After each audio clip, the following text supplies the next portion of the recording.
vez más a todos. Estamos en una serie en el libro de Génesis y hoy vamos a iniciar el capítulo 11.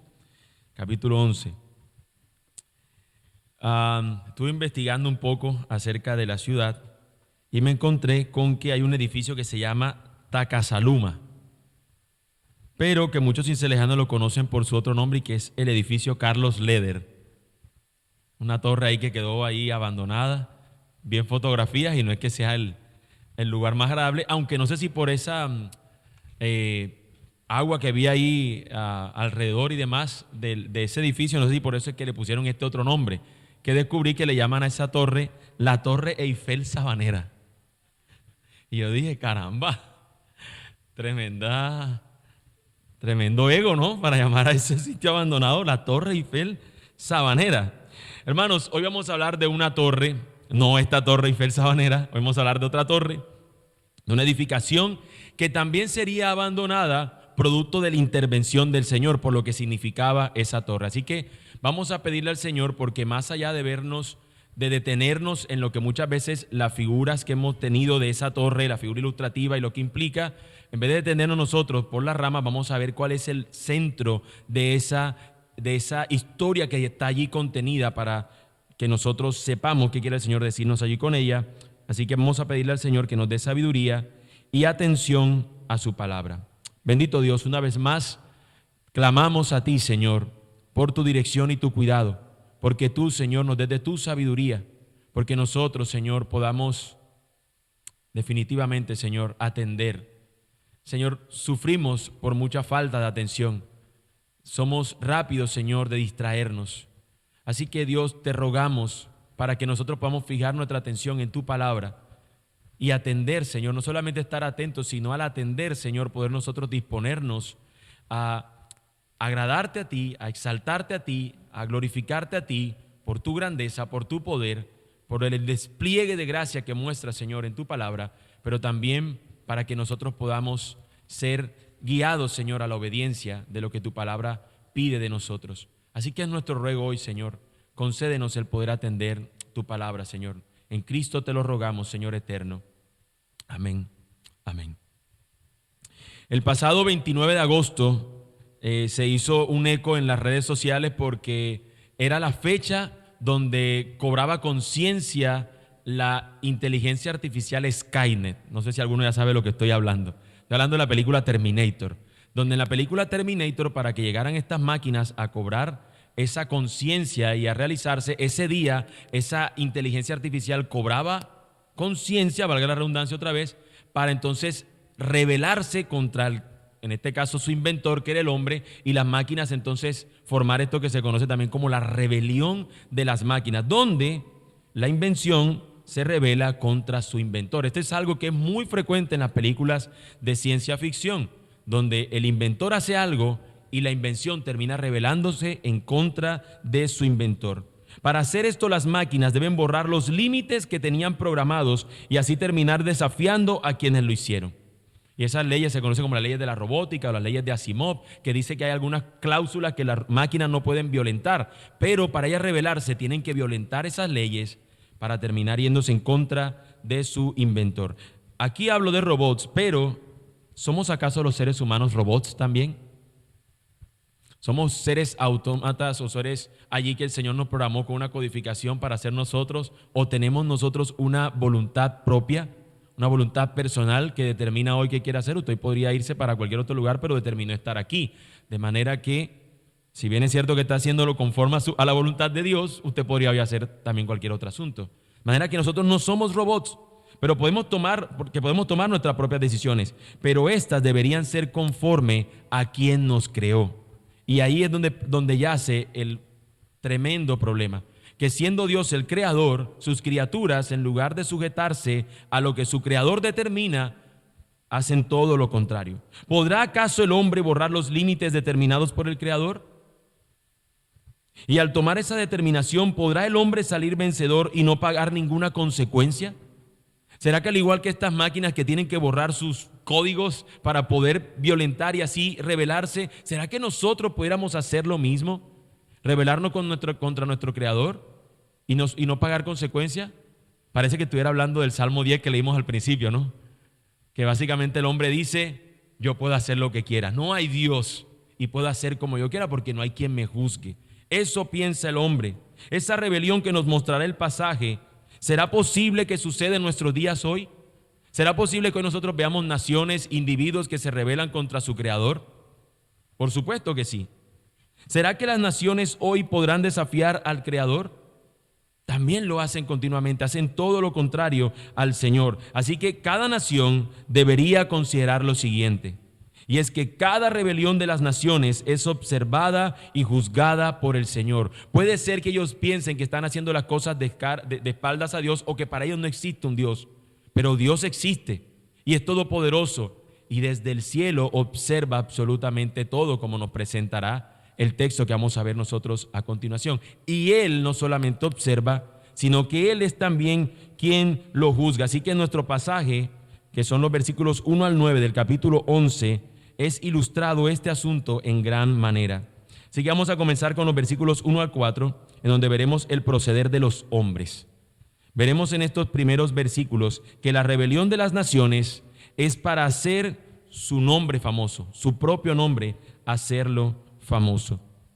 Esta búsqueda, para los que nos acompañan hoy, esta búsqueda por este nombre, por hacer su nombre famoso, ya la hemos visto claramente los pasajes anteriores. Y simplemente voy a hacer un recuento porque nos sirve de contexto. Nosotros nos dimos cuenta que cuando el hombre es creado y es puesto en este lugar ideal, en este paraíso, en este jardín del Edén, cuando el hombre es puesto allí, él viene y dice, cuando es tentado por la serpiente, le dice, serás como Dios. Y ese asunto de que él será como Dios es lo que a él lo tienta, porque él quiere ser como Dios. Así que se dispone entonces a precisamente ese deseo en su corazón, llevarlo a cabo. De la misma manera, nosotros vamos a encontrar que luego van a aparecer en Génesis 5 unos individuos que quieren hacer su nombre famoso. Y el Señor termina mostrando que hay maldad en el corazón de los hombres y termina luego llegando el diluvio. Pero nuevamente nos damos cuenta que Dios dice, el hombre en su corazón abriga la maldad, abriga este deseo de irse en contra de su Señor. Y el Señor aquí lo va a presentar de esta manera tan ilustrativa con la construcción de esta torre. Esta búsqueda de hacer su nombre famoso es claramente visible en todos los imperios que también hemos tenido en la historia de la humanidad. Incluso en una de las naciones más poderosas de nuestros días.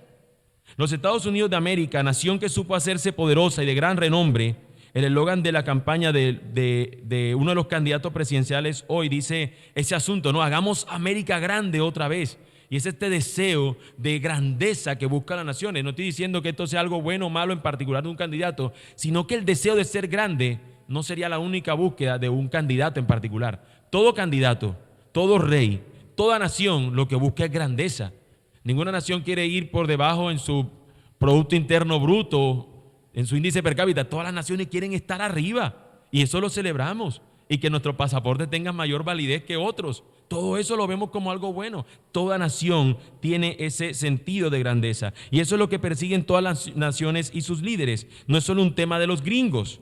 El problema es que tal búsqueda incesante la mayoría de las veces la hacen cada nación alejándose del Señor. Terminan buscando grandeza dejando al Señor a un lado. Miren cómo nos presenta el versículo 1, una unidad que tenía el pueblo, pero tenían un propósito que no iba a ser loable. Toda la tierra hablaba la misma lengua y las mismas palabras. Según iban hacia el oriente, hallaron una llanura en la tierra de Sinar y se establecieron allí. Así que tenían una sola lengua y a su vez un solo propósito, estar reunidos en un solo, como un solo pueblo, podríamos tratar de decirlo. No estaban ahí como unidos haciendo una labor en común. Y entonces nos presenta un invento tecnológico del momento, versículo 3. Y se dijeron unos a otros, vamos, fabriquémonos ladrillos y cosámoslos bien. Y usaron ladrillo en lugar de piedra y asfalto. Y usaron ladrillo en lugar de piedra y asfalto en lugar de mezcla. Así que lo que estas personas hicieron fue un descubrimiento tecnológico para el momento.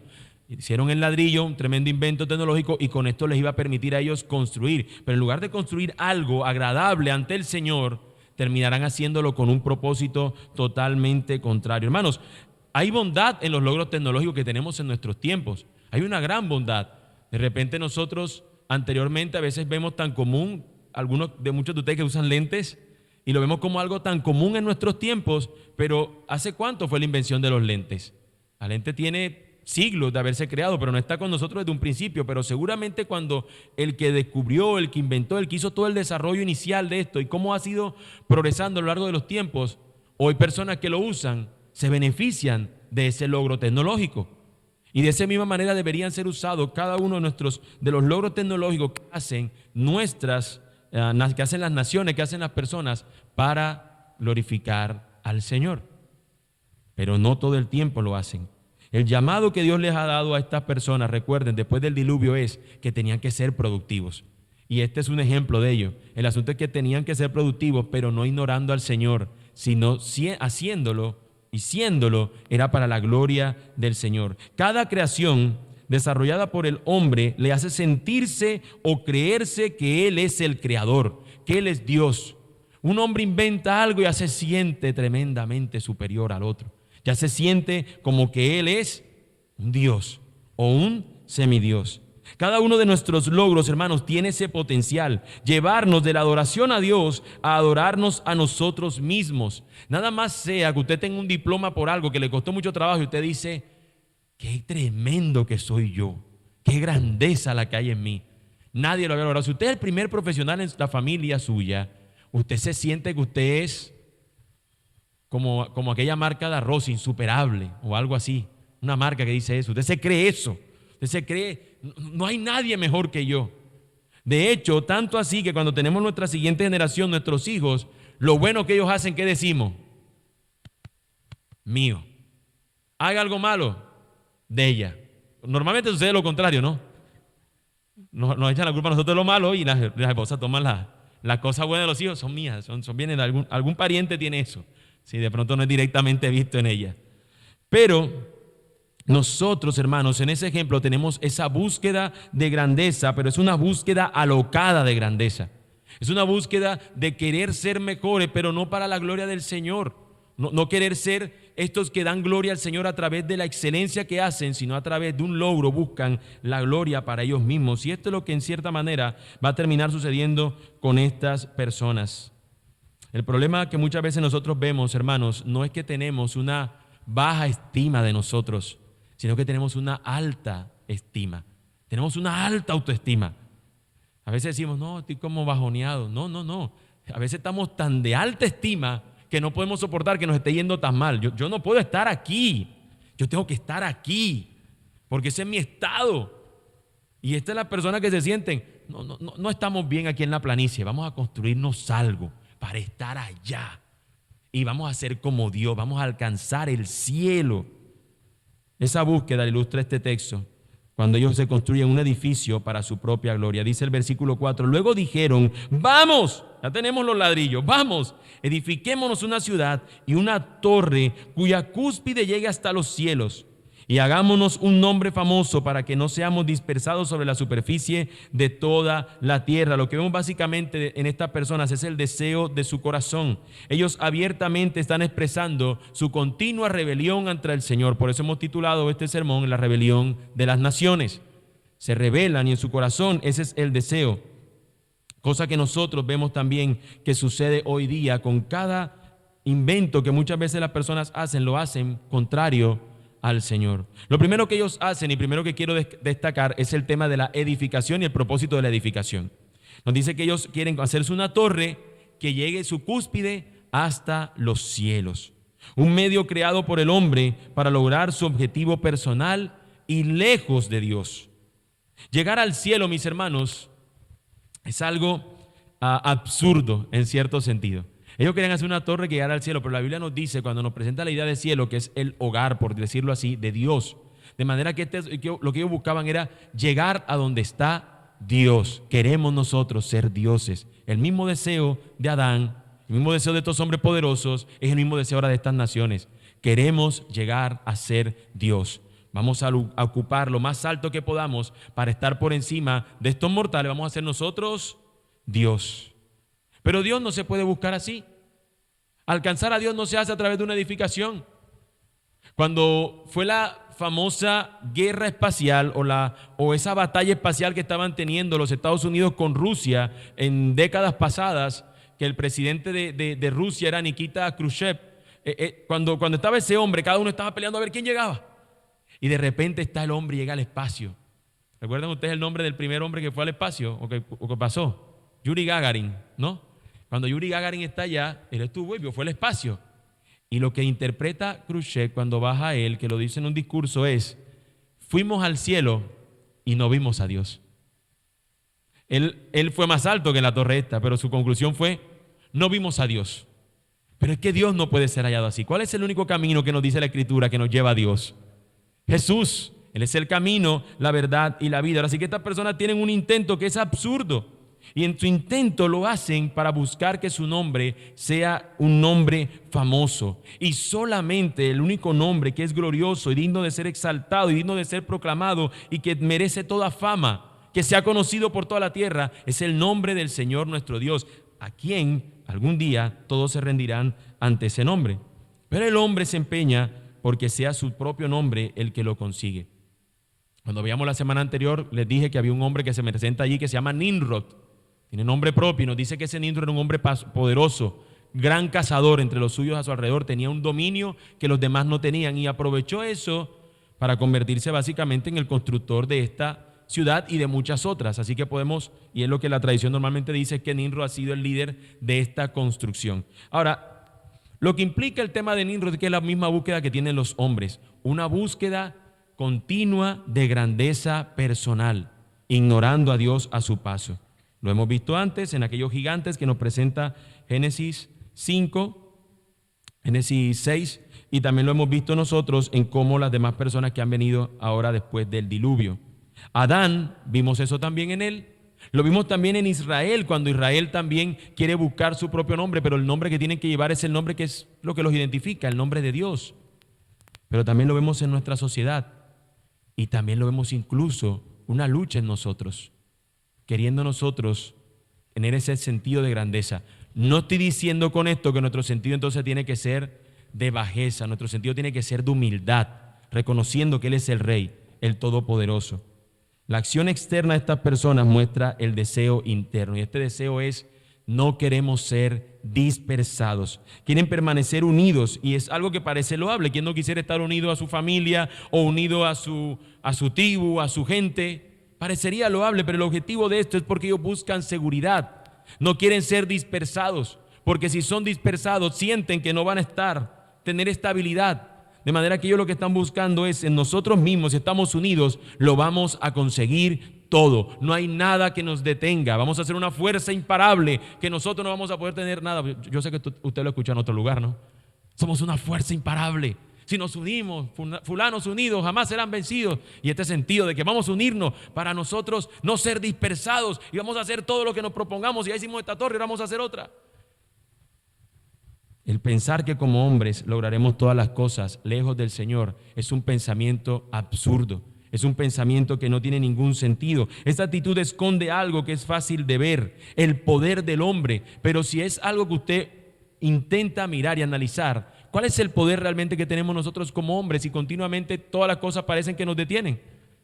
Todas las cosas, todo plan que nosotros podamos tener, nos damos cuenta que fácilmente esos planes pueden ser reducidos a nada. No tenemos un poder en nosotros mismos para poder hacer todas las cosas.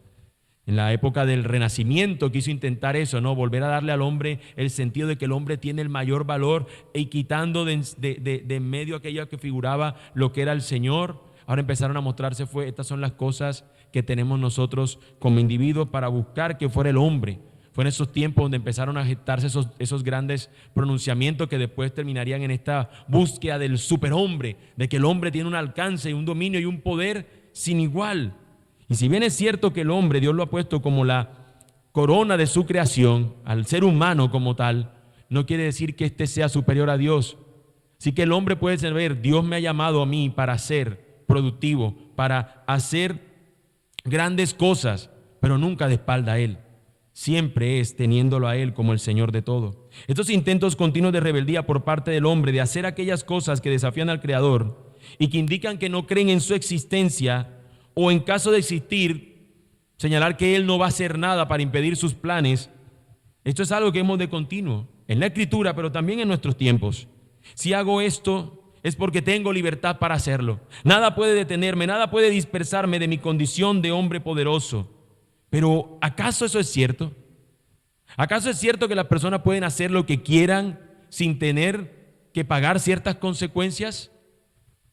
Una vez más, si atendiste al Salmo 10 que leímos al principio, una vez más pudiéramos ver que allí lo dice. Dios se va a encargar de ellos. ¿Pueden en realidad las naciones ir en contra del Señor y no esperar de Él respuesta alguna a tal osadía, a gigantesca rebelión? Porque lo que vemos hoy en día, en nuestros días, es una rebeldía a niveles muchos más altos que esa torre.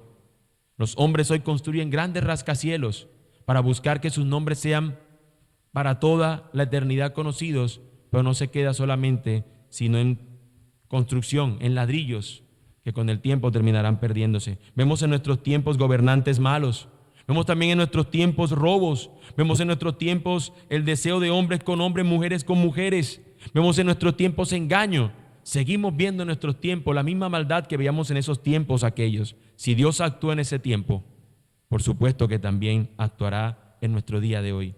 Ante todas y muchas más maneras en que las naciones desafían al Señor, yo les pregunto, ¿será posible que Dios se quede de brazos cruzados? ¿Se quedará Dios sin hacer nada? No, no lo hizo ese día en aquella torre y no lo hará tampoco en la rebeldía de nuestros tiempos. Pero veamos cómo lo ilustra el texto. Vayamos a nuestro segundo lugar, a que la rebelión de las naciones es observada y juzgada por Dios. Versículos 5 al 9. Como las personas pueden engañar a otras, pensamos que a Dios también podemos engañarlo. Todos dicen que los futbolistas tienen otra edad de la que no manifiestan, y a veces parece eso cierto, porque después que pasan los 30 parecen como de 40 algunos. Entonces este como que mintió en el papel, se puso menos años para poder estar en la sub algo y poder llegar a tiempo a profesional. Y eso podemos ser engañados, nunca sabremos si es cierto o no, o algunas veces sí. Pero como podemos engañar a otros seres humanos, pensamos que a Dios también podemos engañarlo. Y la verdad es que tal cosa es imposible. Desde los cielos el Señor está atento a su creación. Y siendo Él santo y justo, es el único que puede juzgar justamente. Y atento con esta frase, que sé que muchos la han dicho, como diciendo con esto, se redujo mi pesar. Solo Dios puede juzgarme. Hermano, ¿no te da temor cuando tú dices eso? O amigo, cuando tú dices eso, tú no tiemblas. Solo Dios puede juzgarme. Porque si a mí me juzga cualquiera de ustedes, me va a lamentar el hecho de un juicio si al final tienen razón. Pero en cierta manera, su juicio sobre mí de ustedes no me lleva a una condenación eterna. Pero el juicio de Dios, siendo Él santo, porque lo que nosotros hacemos cuando alguien nos juzga es que tú buscas enseguida qué trapo sucio también le tiras a Él. Y tienes también tú qué cosas decirle. Pero tú también eres esto. Pero tú eres esto otro. Pero ¿qué podemos decirle al Dios justo? ¿Qué podemos decir de Dios? ¿Con qué lo podríamos acusar? No se puede acusar a Dios. No hay nada con qué hacerlo. No sería bueno hacerlo. Solo Dios puede juzgarme. ¿No temes? ¿No temes? El Señor aquí, lo primero que hace es observar, versículo 5, para luego juzgar. Pero el Señor descendió para ver la ciudad y la torre que habían edificado los hijos de los hombres. La obra de los hombres, al ser observada, debe buscar la grandeza de Dios. Todo lo que hagamos debería ser para su gloria. Todo lo que haga debería ser para la grandeza de nuestro Señor. Pero Dios ve que lo que ellos hacen, lo hacen para buscar su propia grandeza.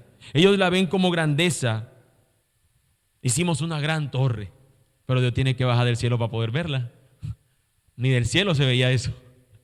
Es una exageración, pero me refiero que Dios nos muestra que tiene que descender, ver allí el asunto. Y esto nos está mostrando simplemente el hecho de Dios, ver lo que ellos han realizado. El hombre hace rascacielos que son impresionantes. No sé si alguno sabía cuánto era la dimensión de la Torre de Babel, pero se estima que tenía una altura entre 60 y 90 metros. Eso era lo que iba a llegar al cielo. 60, 90 metros aproximadamente, unos 7 pisos que tenía hecho. En nuestros tiempos, la torre más alta que ha construido la humanidad es el edificio Burj Khalifa en Dubái, Emiratos Árabes Unidos. El edificio más alto del mundo con 828 metros y 163 pisos, es decir, cerca de 10 veces más alto que la primera torre. Por su parte, hermanos, el Everest es considerada la montaña más alta del mundo. Mide 8.848 metros de altura sobre el nivel del mar. Más de 10 veces la torre que el hombre ha construido. La torre más alta que el hombre ha construido, el edificio más alto que ha construido, el monte más alto del Señor, es 10 veces más alto. Hermanos, el Cerro Maco de las montañas de María es más alto que la Burj Khalifa. ¿Sabe usted eso? El Cerro Maco tiene 900 metros sobre el nivel del mar. Así que es más alto que esa torre. Hermanos, no hay manera, no hay chance que con toda nuestra potencial dedicado a algo pudiéramos siquiera acercarnos, hacerle cosquilla a Dios. Y válgame esa ilustración para mostrar, no podemos hacer nada contra el Creador. No tiene sentido lo que estas personas pensaban, pero hoy sigue pensándose eso y no tiene sentido. No tiene ningún lugar a que nosotros pensemos que el Creador pueda ser superados cuando Él nos supera a nosotros con crece. Y sin embargo, aún a pesar de eso, el hombre se atreve a seguir desafiando al Señor. Observa la determinación entonces divina, porque Dios va a actuar. Y dijo el Señor: son un solo pueblo y todos ellos tienen la misma lengua. Esto es lo que han comenzado a hacer y ahora nada de lo que se propongan hacer les será imposible. Vamos, bajemos y confundamos allí su lengua para que ninguna entienda el lenguaje del otro. No confundamos cuando nos dice que estas personas pueden hacer lo que quieran, como si ellos tienen el poder para hacer todas las cosas. Lo que nos está presentando es que ellos tienen la capacidad para hacer grandes cosas unidos en contra de su Señor. Su intención de ser como Dios está aquí palpable. El hombre no se acerca a lo más mínimo, pero él piensa que sí. Los logros tecnológicos le hacen creer tal mentira. Hoy las personas hemos crecido en una cantidad increíble en nuestra ciencia médica, por ejemplo. La ciencia médica de hace siglos atrás no es lo mismo que era ahora. Cosas, incluso remedios que se daban antes, resulta que ahora vemos y era un gran peligro. Creo que en la Edad Media o tal vez posterior, Renacimiento tal vez, las personas cuando se maquillaban los ricos lo hacían con un polvo que era a base de plomo para poder verse más blanca. Y con el tiempo se iban viendo más blancas, pero no se daban cuenta que se estaban trayendo como un cáncer a su piel o algo así. Y eso era lo que la gente pensaba que eran los cánones o de belleza o también incluso cánones de salud. Pero nosotros hemos visto los avances tecnológicos. Y cuando vemos de repente que a través de avances tecnológicos hacemos que una persona que iba a morir vuelva a la vida, entonces decimos: soy como Dios. Eso dice el hombre, somos como Dios. Hemos llegado a ser la generación más importante. Somos más grandes que cualquier otro. Dios obró confundiendo sus lenguas. Cuando John Lennon, el de la banda esta, los Beatles, veía tanta fama que tenía, dijo: ahora mismo somos más famosos que Jesucristo. Ahora mismo no hay nada que nos pueda detener. Y encontró la muerte. Todavía uno de los Beatles está por ahí dando vueltas y lo mataron hace un montón de años. Señores, los logros tecnológicos nos hacen engañarnos a nosotros mismos. Los logros que nosotros tenemos, los avances nuestros, nos hacen pensar que nosotros tenemos cierto poder. Y esa tentación, hermanos míos, no la pensemos que solamente son de los impíos, también nos llega a nosotros. Hermanos, nuestro ego nos encanta que lo consientan. Y nosotros buscamos muchas veces eso. Hermanos, muchas veces que usted le digan doctor sin serlo, usted se siente, yo así lo soy. Y se siente con un sentimiento de grandeza. Tal vez usted no, pero hay personas que sí. Tal vez por algo que usted hace no hay nadie que pueda hacer ese trabajo que tú haces. En lugar de decir: para la gloria de mi Señor hago esto, lo que decimos es verdad. Y el nombre que se busca robar la gloria somos nosotros. Y luchamos con eso. Hoy tenemos esa posibilidad de poder entenderlo. Pero el mundo y las naciones no. Hacen las cosas deliberadamente para su propia gloria. Así que termina diciéndonos entonces los versículos 8 y 9, presentándonos a dónde entonces el Señor los dirige. Así el Señor los dispersó desde allí sobre la superficie de toda la tierra y dejaron de edificar la ciudad. Por eso la ciudad fue llamada Babel, porque allí el Señor confundió la lengua de toda la tierra y de allí el Señor los dispersó sobre la superficie de toda la tierra. Esta dispersión está implicando aquí el juicio del Señor. Babel, en raíz hebrea, en idioma hebreo, significa confundir o confusión. Pero para los babilonios significa puerta del cielo o puerta de Dios. Fíjense qué interesante. En un vocablo significa confusión. En el idioma que Dios le había dado o en el idioma que había estado hablando el pueblo del Señor. En el otro significaba puerta del cielo. Así que las personas pueden pensar algo como eso. Pueden pensar, óyeme, yo lo que estoy haciendo no es una confusión, no me metiendo en contra del Señor, yo estoy haciendo algo que es loable. Esta es una confusión por parte de Dios que se las trajo a ellos. Dios lo fragmenta para que así no sigan con sus necios propósitos. Dios observó el actuar del necio corazón de los hombres y no los mata como lo ha prometido, pero frustra sus planes. Recuerden que Dios prometió que no iba a matar al hombre. No lo iba a matar cuando lo dijo después del diluvio, cuando pone este arco iris. Sin embargo, Dios aquí los está fragmentando. Sus planes se los está frustrando. No hay manera en la que el hombre pueda burlarse de Dios. Las naciones ven el cielo y en lugar de buscar adorar al Creador, lo que ven en el cielo es su oportunidad de hacerse grandes, como mencionaba hace un rato con esta carrera espacial que buscaban las naciones para ver cuál nación iba a ser más poderosa, la que llegara más lejos al cielo. Nosotros llegamos y estuvimos afuera. Entonces luego Estados Unidos, nosotros fuimos a la luna. Era una pelea para buscar quién era el más grande de entre las naciones, de entre los hombres. Cuestión que sigue hasta nuestros días hoy. Pero nunca buscando al Señor, nunca buscando al Creador, nunca dándole la gloria al Creador. Aunque en ese intento de conquista del cielo ignoren a Dios, Él desde el cielo les está viendo y ha de juzgar a todos y cada uno de ellos. No hay poder alguno que pueda detener al todopoderoso Dios. Dios actuó ese día ante la rebeldía de esas personas y por supuesto, hermanos, que actuará el día de hoy ante las rebeliones de las naciones. ¿Qué podemos hacer entonces para evitar la mirada de Dios hacia nuestra rebeldía y no ser condenados por su justo juicio? ¿Qué podemos hacer para evitar la rebeldía de Dios? La rebeldía, para evitar el juicio de Dios por nuestra rebeldía. ¿Qué podríamos hacer nosotros? ¿Qué clase de misericordia podríamos recibir de parte de ese Dios justo y santo? Esto es lo que dice Él acerca de las naciones. Atiendan a esto y consideren la actitud de Dios contra el pecado. Jeremías 51 del 52 al 53 dice: por tanto vienen días, declara el Señor, en que castigaré a sus ídolos y por toda su tierra irán los heridos de muerte.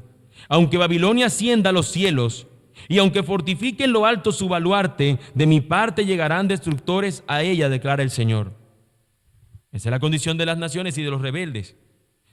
Luego dice Isaías más adelante. Primero fue Jeremías.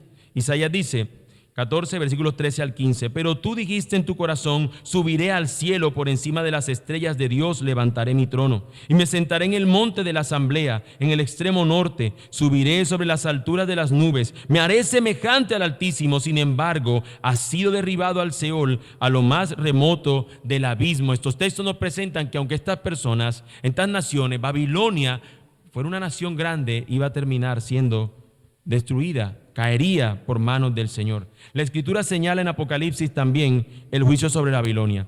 Y yo quiero pedir la atención de ustedes en esto. Yo voy a leer una porción que es amplia, pero tiene un sentido de hacerlo. Nuestro pasaje del día de hoy principalmente evoca un sentido de juicio, evoca un sentido donde las naciones reciben un juicio. Y alguno pudiera decir, pero eso fue hace mucho tiempo, en una torrecita que no era nada.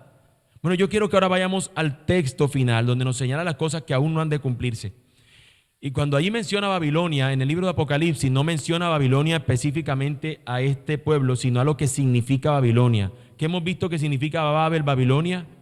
La rebeldía de las naciones contra el Señor. Aquellos que hacen todo lo posible por irse en contra del Señor. Bueno, esto es lo que dice el Señor que sucederá.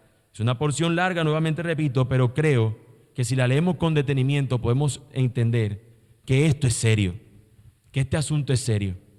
Y dice la palabra, después de esto, Apocalipsis 18, después de esto vi a otro ángel descender del cielo, que tenía gran poder y la tierra fue iluminada con su gloria, y gritó con potente voz: cayó la gran Babilonia, Se ha convertido en habitación de demonios y en guarida de todo espíritu inmundo y en guarida de toda ave inmunda y aborrecible, porque todas las naciones han bebido del vino de la pasión de su inmoralidad, y los reyes de la tierra han cometido actos inmorales con ella, y los mercaderes de la tierra se han enriquecido con la riqueza de su sensualidad. Recuerden, no está hablando de una nación en específico, está hablando de un sistema de ir contrario al Señor. Así que está diciendo, todas estas personas, muchos tuvieron este mismo sentir, hacer grandes proezas, grandes cosas en contra del Señor. Se practicaron su inmoralidad. Y oí otra voz del cielo que decía: salgan de ella, pueblo mío, para que no participen de sus pecados y para que no reciban de sus plagas, porque sus pecados se han amontonado hasta el cielo y Dios se ha acordado de sus iniquidades. Páguenle tal como ella ha pagado y devuélvanle doble según sus obras. En la copa que ella ha preparado, preparen el doble para ella. Cuanto ella se glorificó a sí misma y vivió sensualmente, así denle tormento y duelo, porque dice en su corazón: yo estoy sentada como reina y no soy viuda y nunca veré duelo. La misma idea del Salmo 10 que leíamos y de los otros pasajes. Nada me va a pasar. Versículo 8. Por eso en un solo día vendrán sus plagas, muerte, duelo y hambre, y será quemada con fuego, porque el Señor Dios que la juzga es poderoso. Y los reyes de la tierra que cometieron actos de inmoralidad y vivieron sensualmente con ella, llorarán y se lamentarán por ella cuando vean el humo de su incendio. Y de pie, desde lejos, por causa del temor de su tormento, dirán: ay, ay, la gran ciudad, Babilonia, la ciudad fuerte, porque en una hora ha llegado tu juicio. Los mercaderes de la tierra lloran y se lamentan por ella, porque ya nadie compra sus mercaderías. Cargamentos de oro, plata, piedras preciosas, perlas, lino fino, púrpura, seda y escarlata, toda clase de maderas olorosas, y todo objeto de marfil, y todo objeto hecho de maderas preciosas, bronce, hierro y mármol, y canela y especias aromáticas, incienso, perfume, mirra, vino, aceite de oliva y flor de harina, trigo, bestias, ovejas, caballos, carros, esclavos y vidas humanas. Y el fruto que tanto has anhelado se ha apartado de ti, y todas las cosas que eran lujosas y espléndidas se han alejado de ti y nunca más la hallarán. Y eso es lo que está diciendo el texto. Todo esto que ha mencionado son ejemplos de simplemente esta mención final. El hombre ha intentado cosechar tesoros, cosas aquí, y de nada le van a servir cuando se encuentren con él. Versículo 15.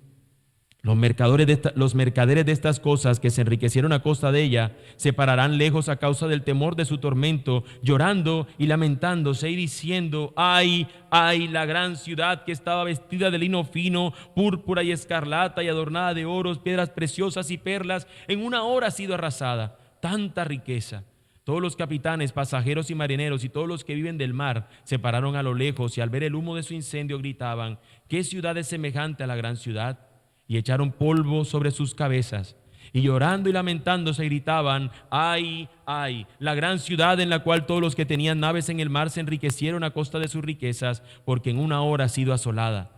Regocíjate sobre ella, cielo, y también ustedes, santos, apóstoles y profetas, porque Dios ha pronunciado juicio contra ella por ustedes. Entonces un ángel poderoso tomó una piedra como una gran piedra de molino y la arrojó al mar, diciendo: así será derribada con violencia Babilonia, la gran ciudad, y nunca más será hallada. El sonido de arpistas, de músicos, de flautistas y de trompeteros no se oirá más en ti. Ningún artífice de oficio alguno se hallará más en ti. Ningún ruido de molino se oirá más en ti. Ninguna luz de la lámpara alumbrará más en ti. Tampoco la voz del novio y de la novia se oirá más en ti, porque tus mercaderes eran los grandes de la tierra, pues todas las naciones fueron engañadas por tus hechicerías.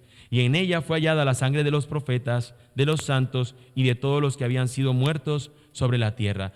Hermanos, el propósito de yo haber leído este pasaje, número uno, porque lo que Dios tiene que decirnos es más importante que lo que yo pudiera haber dicho a ustedes.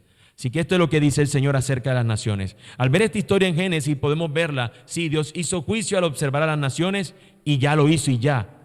Pero aquí el texto en Apocalipsis nos presenta hacia el futuro y nos dice: Dios va a efectuar el juicio sobre aquellos rebeldes. Nada puede detener el juicio del Señor. Hermanos, la rebeldía de las naciones va a ser aplacada por la ira del Señor. Dios observa y juzgará a las naciones y nada, absolutamente nada, podrá detener el poder del Señor. Y yo te pregunto, ¿qué harás si tu condición es igual hoy a la de esas naciones?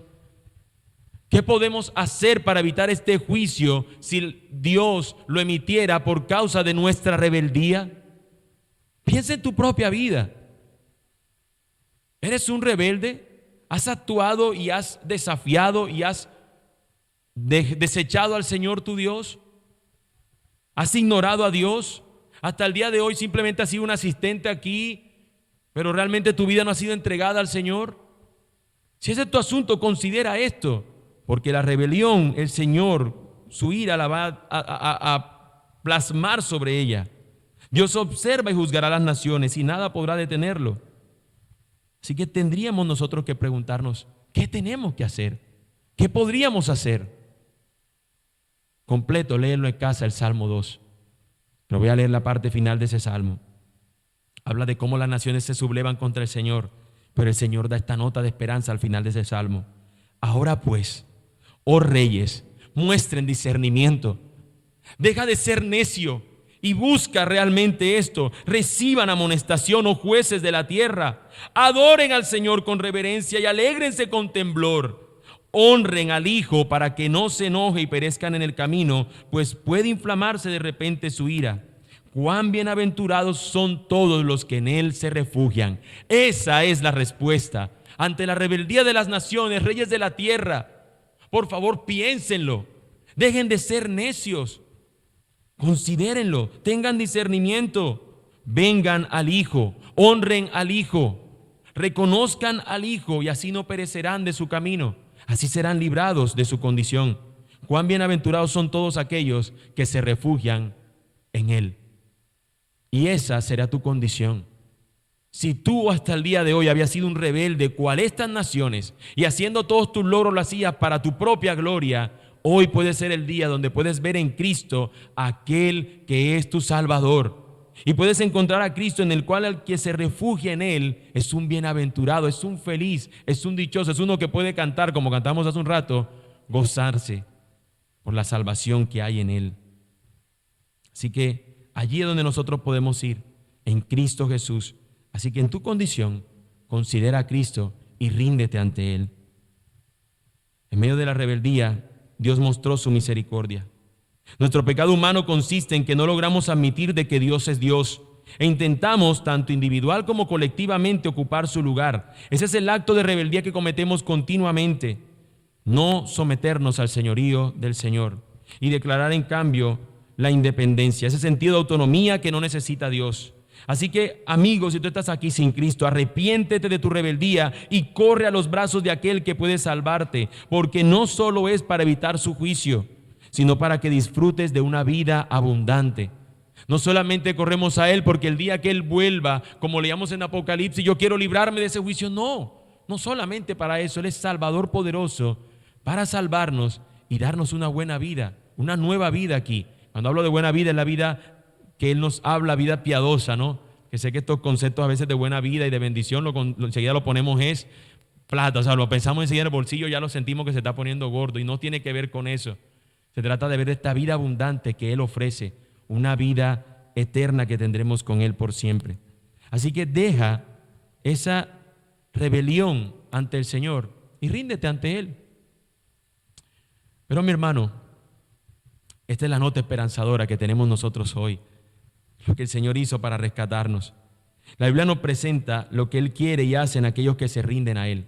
Si tú eres un cristiano, hoy podemos salir de aquí agradeciendo al Señor porque Él también descendió un día. Aquella ocasión de cuando Él descendió de esa torre, lo hizo y trajo juicio sobre las naciones. Pero Él un día descendió para vivir una vida recta y perfecta y para salvarnos al morir en esa cruz del Calvario. Pero también nos muestra un asunto donde Él descendió y trajo un gran bien para nosotros. En Hechos 1:8 dice que el Señor va a ascender al cielo. Cuando está a punto de ascender al cielo, les dice a ellos que le van a ser testigos y me serán testigos en todo lugar. Jerusalén, Judea, Samaria, hasta los confines de la tierra. Y Señor, pero ¿qué vamos a hacer? Mira, van a recibir poder. Y cuando reciban ese poder, ustedes van a tener la capacidad de ser mis testigos. Y el Señor asciende, se quedan mirando al cielo y de repente el Señor ya no lo ven más.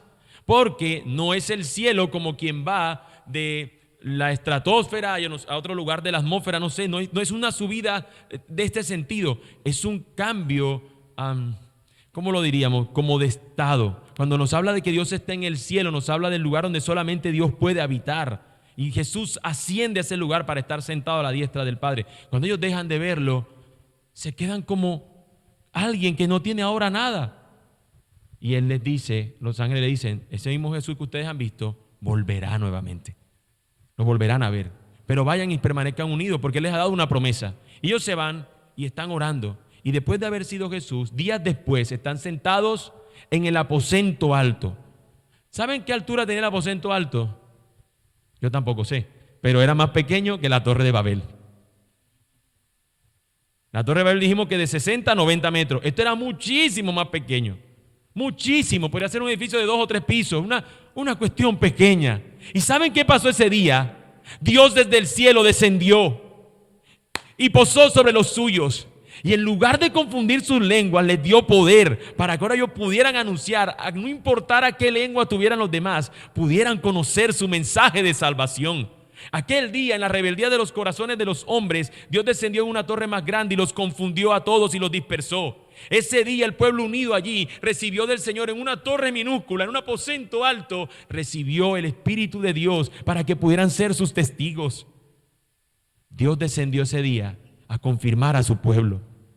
Aquel día fue lo contrario.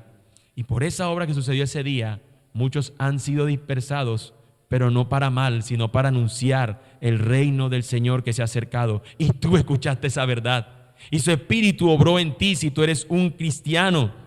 Cuando llegó el día de Pentecostés estaban todos juntos en un mismo lugar y de repente vino del cielo un ruido como el de una ráfaga de viento impetuoso que llenó toda la casa donde estaban sentados. Se les aparecieron lenguas como de fuego que repartiéndose se posaron sobre cada uno de ellos. Todos fueron llenos del Espíritu Santo y comenzaron a hablar en otras lenguas según el Espíritu les daba habilidad para expresarse. Había judíos que moraban en Jerusalén, hombres piadosos procedentes de todas las naciones bajo el cielo.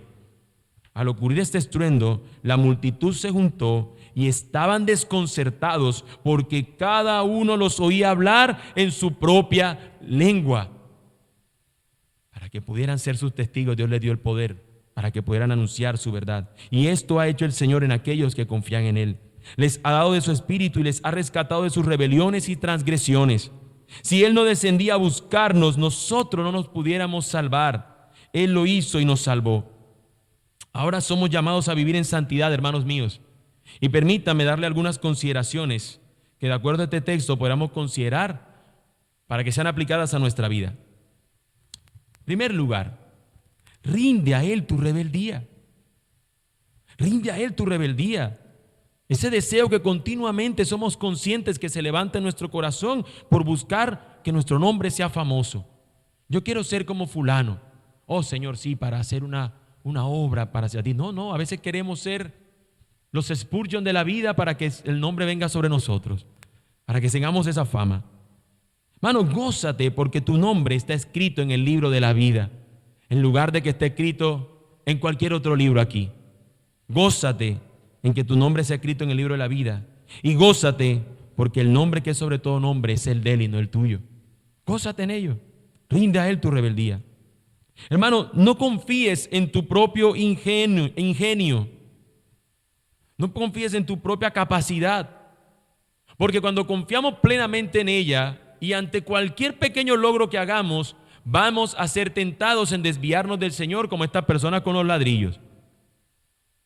Y como los hombres lo vemos hoy día que pasa. No confíes en tu propio ingenio. Confía en el Señor y descansa en Él. Hermano, da gracias al Señor, porque Él sí te entiende en tu propio idioma. Confundió las lenguas, dispersó naciones, las ignoró, las entregó a su ignominia. Para nosotros no. Sea español, sea guayú, sea cualquier lenguaje, inglés o cualquier otro, Dios nos oye, Dios nos entiende.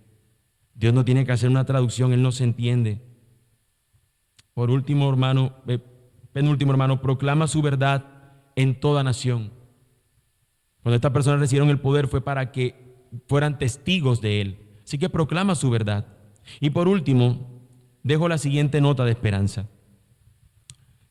hoy como cristianos, si hemos creído en Él, y si alguno en arrepentimiento ha ido a Él hoy, ha llegado a ser parte de su pueblo. Y esto es lo que dice el Señor en su palabra también en Apocalipsis.